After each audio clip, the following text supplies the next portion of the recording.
Death Blow. Death Blow. Death Blow. Death Blow. Hello, this is Sebastian from Suidakra, and you are listening to Death Blow Podcast. Hello and welcome to a new episode of Death Blow Podcast. Subscribe, like and share my episodes and click on the bell to be notified when a new video will come out. Instagram, Facebook and TikTok for more updates and news. Spotify and Apple Podcast for the audio version.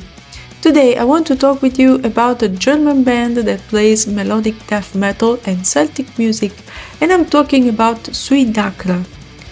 Their sound will surprise you, and are you ready for the brutal sound? Watch the rest of the interview. Hello. Hello. I am DarkanakraD, I present myself. Welcome to Death Blow Podcast, a podcast about extreme metal. Such a nice pleasure that you're here today. And so, how is it going?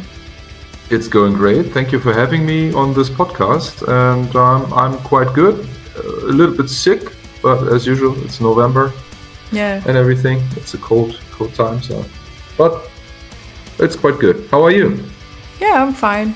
You know, life sometimes could be a bit crazy or something. So let's start this interview. You know, you are the member of Suidakra.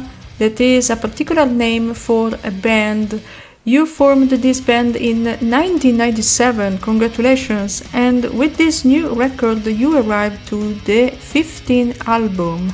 What is the origin of Suidakra and the secret for this longevity? Yeah, the band formed actually in 1994 already, the first members, and as you know or probably know, there were a lot of lineup changes throughout the years. But the consistent factor is still Arcadius. He's the forming member and still in the band. Some hop on, some hop offs, and I'm there for a long time as well now. The consistency over the years is probably the fun from making music, hanging out with a lot of characters and traveling around the world presenting the music. That's basically it, I would say. Making music, having fun doing music, and presenting music, and it's always great fun. It's not considered work for us. Yeah, that's awesome. That you always have fun in the band, and absolutely, there is not so much serious things, and the fact that you are having fun, that is the secret, I guess. That's right. I would say so. Yeah, it's compacted to say that we just have fun making music, presenting music, doing music, living music. I don't know. Yeah, absolutely. So this new album is called DarkanakraD. What does it mean, this name? How was your approach towards this new release? It's DarkanakraD. It's a made-up name from Chris Verwin. Chris Verwin is a good friend of ours. He's accompanying us for many albums now, creating great artwork and as well the lyrical concept. So he came up with the name DarkanakraD, which means like Armageddon, end of the world. And it's basically a sum up of the whole story. As you know, we do concept albums for a long time. That's the third concept album in a whole storyline. And that the last one now, DarkanakraD forms up the end, or the whole pinnacle of the storytelling. And that's why it's called Armageddon. It's the end. Yeah. Of the story.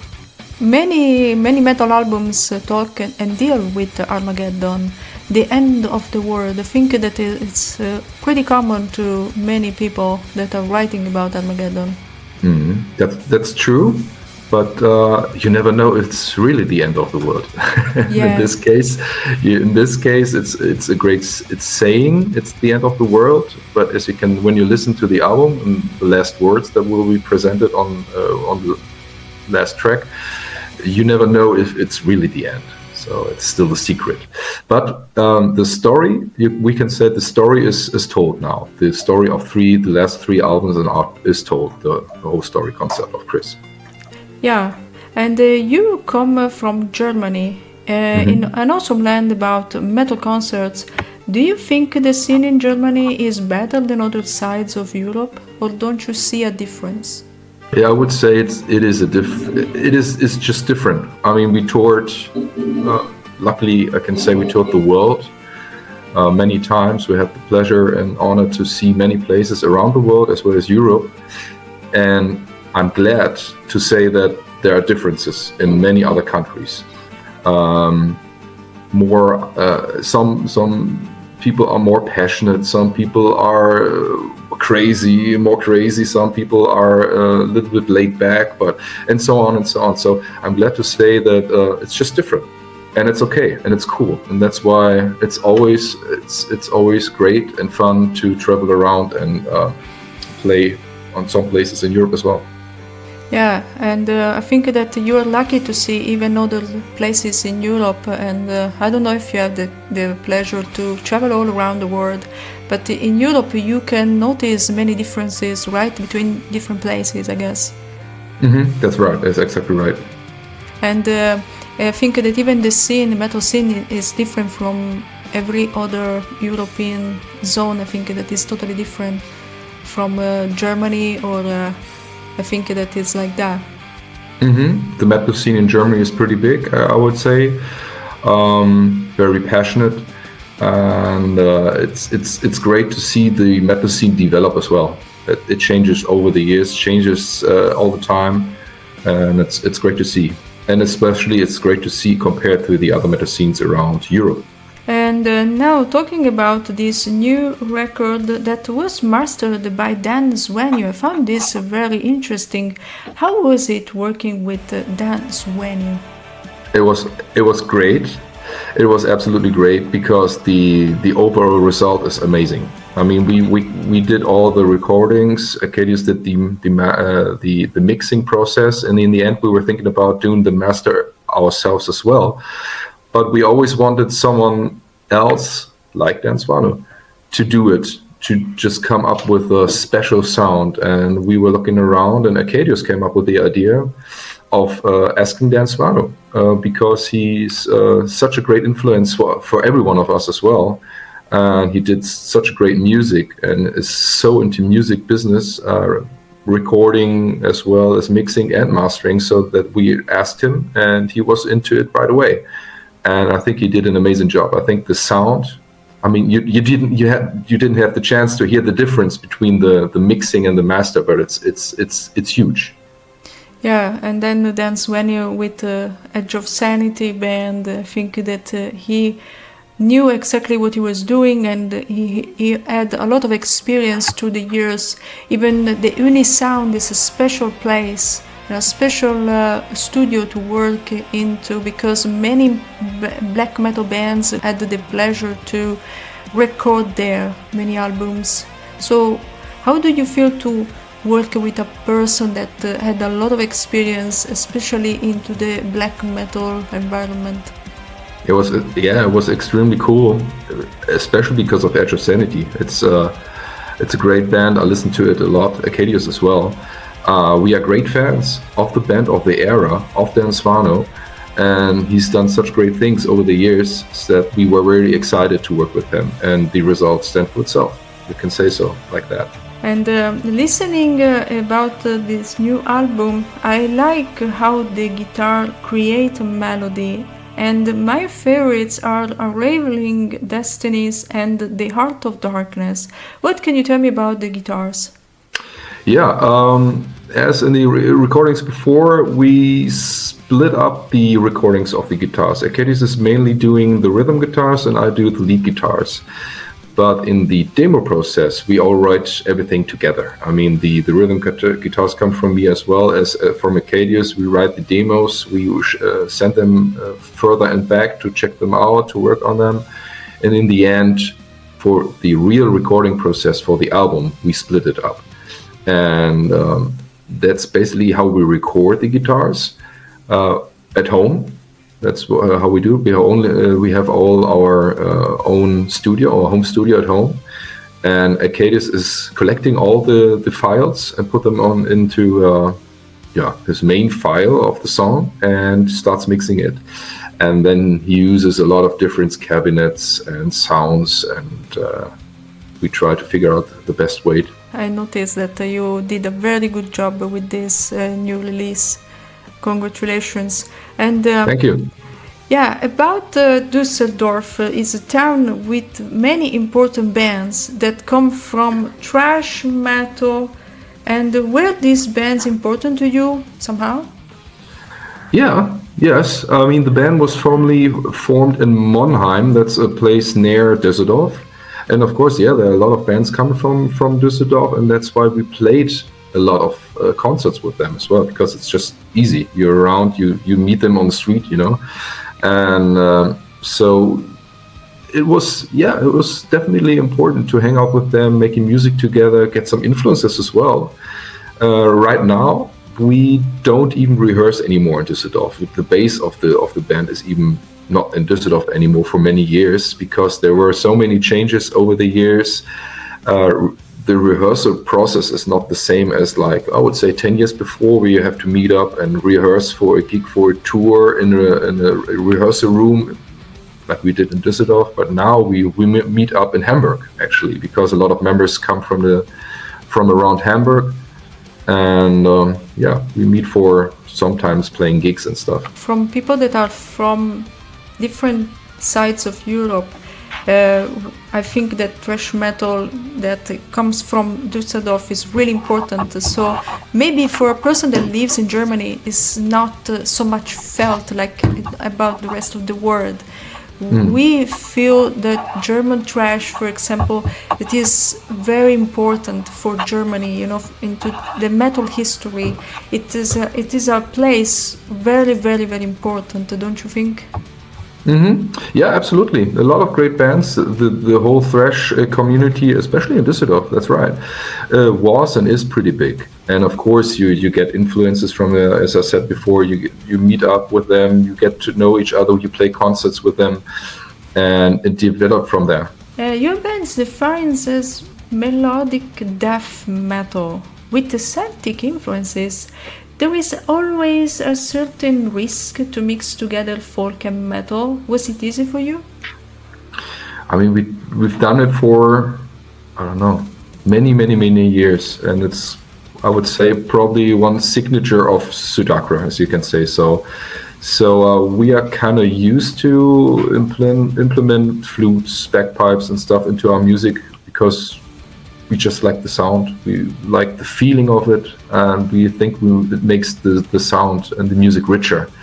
So we've done it for many recordings before, and that's why it felt quite normal to do it as well for this recording. I think that is quite particular to find the different instruments and put together, and I think it's quite interesting and even so original, don't you think?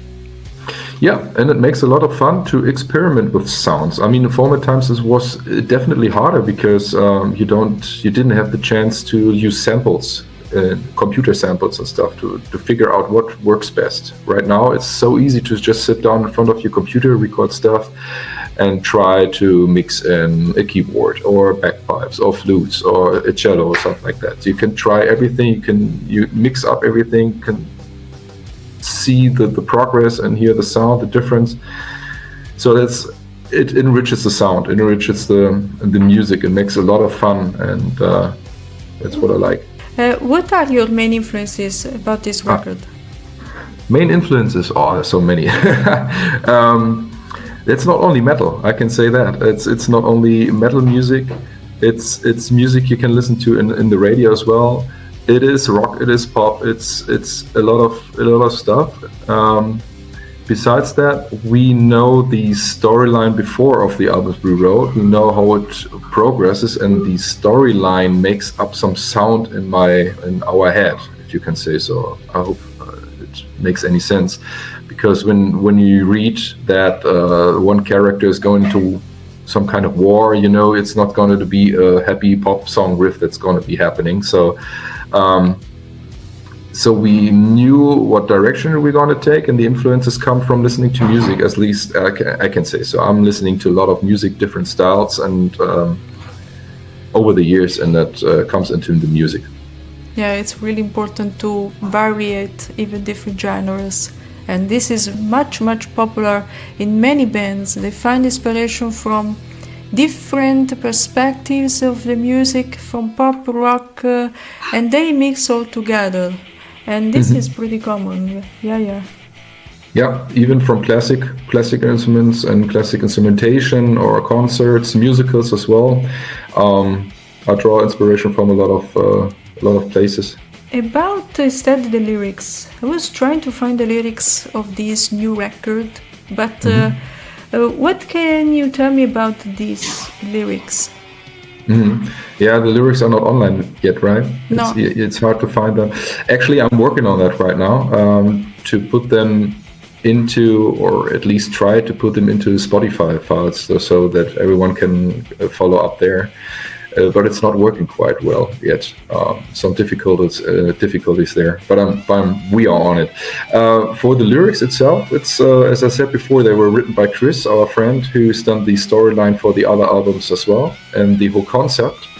It's just a progress. It's just a progress throughout the DarkanakraD album for what happened before till the end, as you can say. And so always the Armageddon, I think, is that the concept, I think. In this concept, that's right. In this album, DarkanakraD, yeah, it's all leading to the end.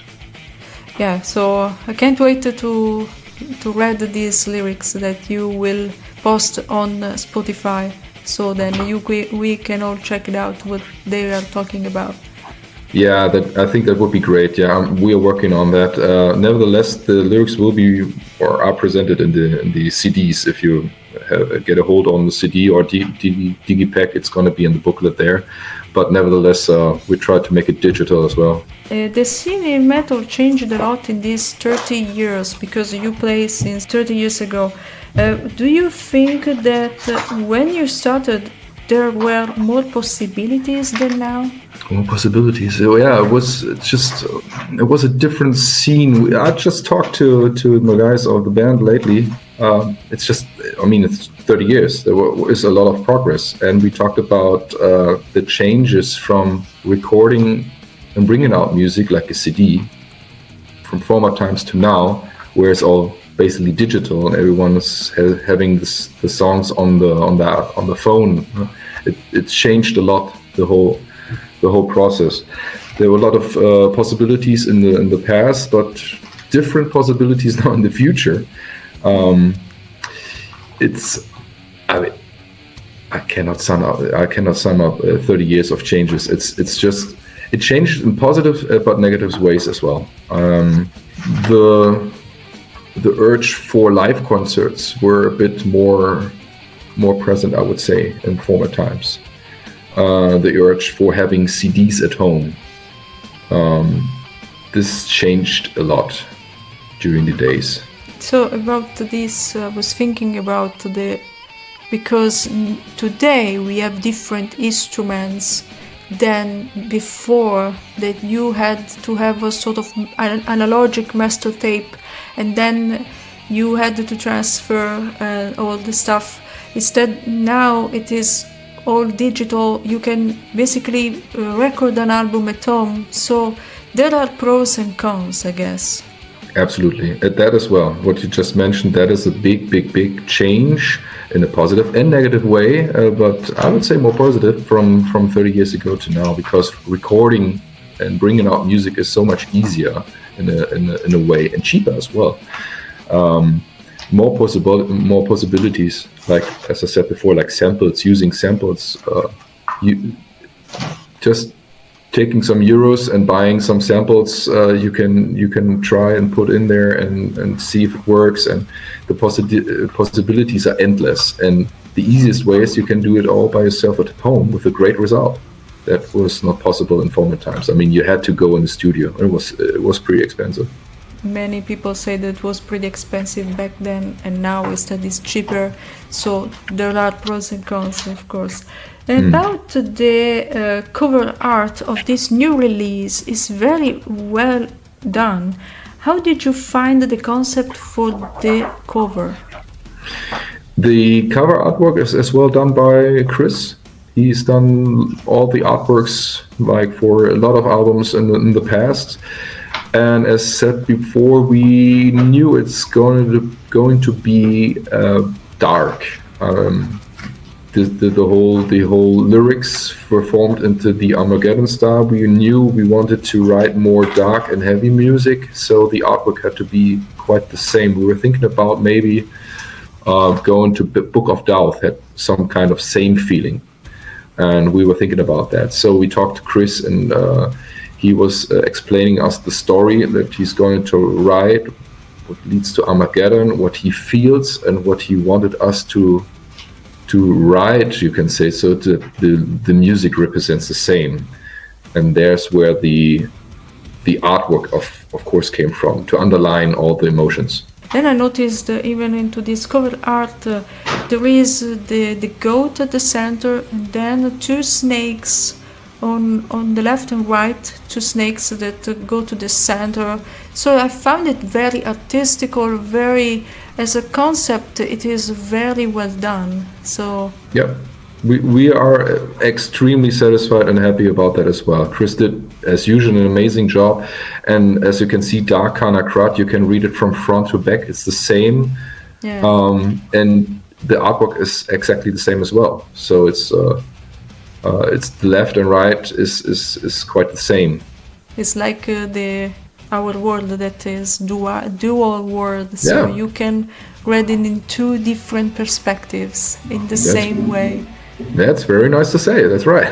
Yeah, I like to see this psychological part of an album, and even not the artistical way to describe music, because I like black metal. You describe like a landscape of music. Yeah, that's right. Yeah, the artwork has to represent, at least in my opinion, and the band's opinion as well, the artwork has definitely has to represent the lyrics and the feeling of the music. Are you playing live with your band at the moment? Are you active? We are not really active this year, but that's because we were mainly into recording, writing, and bringing out the new album. So that's why we decided not to play many gigs this year. But nevertheless, there's some gigs coming up for next year. 2 are already confirmed, 3 are upcoming, I would say. So maybe 5, maybe more. It's all depending on some situations and stuff. But we would definitely be ready to play more. We love to be on stage, and if the surroundings are right. I mean, if we have the holiday, and a lot of people in the band have family now with kids and stuff, everything has to work out and to be sorted out. And if the situation is right, we would definitely be up to play some gigs. And then I noticed that you even played in Wacken. So is that true? We played Wacken many times. Yeah, that's right. Last time 2019. How did you feel to play in front of an audience, an important audience like Wacken?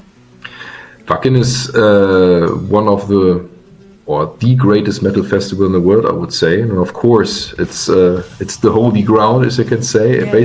By the way, I live just 20 minutes away from that here in Germany. So I've been there many times at Wacken, not just playing with my band, but as a visitor as well. So I really enjoy playing there, and playing then, just going to Wacken, playing with my own band there for several times now. It's always a great honor, it's just amazing. It makes a lot of fun. The drums in this album are very well structured. What can you tell me about these drums? Yeah, the drums were done by Ken. He's the drummer for a couple of years now in the band. And we had the chance to, we recorded everything by ourselves. We took our time, so we had a lot of time to work on drums as well. We sorted out basically every beat. And if it felt not right, we changed it again. As well, some good parts of the nowadays recording that you can change basically every beat, every sound, whatever you like, and do to perfection. And that's what we did. We took our time, and I think it worked great. Yeah. Does exist a form of secret to reach success, in your opinion? A secret. There's no secret, and just the love for music and fun for music and making music and consistency, I would say. I mean, we never really gave up, even though there were some circumstances that made it probably pretty easy to say, okay, that's now the end. Member changes or situation changes, but it never really, we never quit. I mean, the fire is still burning. It's just a lot of fun. It's just fun being with the right people, the right place, doing what we love. So it's cheesy as it sounds. Yeah, I think you explained that perfectly. Now, how do you see yourself in the next 20 years? Next 20 years? Well, I wish we could do more recordings, and we would still love what we do. I'm pretty sure if we ever feel we don't love what we do, or it's getting complicated or stress yourself, we would say, okay, we should probably come to an end. But I think we are far away from that. It still makes a lot of fun. I see us recording some more albums and playing some shows. I'm really looking forward to playing more shows, because that got a little bit laid back in a couple of years as well, because of Corona, but all the circumstances, we have family and stuff. So coming to the future again, recording music and playing songs on stage, that would be awesome. Yeah, I really wish for you to reach this goal in the next 20 years, and more concerts, more shows. So right now, at the end of this interview, if you want to share some thoughts or something about the new record that I didn't ask, or I forgot to ask. You asked a lot of great questions. They were very good. Thank you. Let's see. We are still working on some special merchandise, so we're working on that. So maybe that will work out.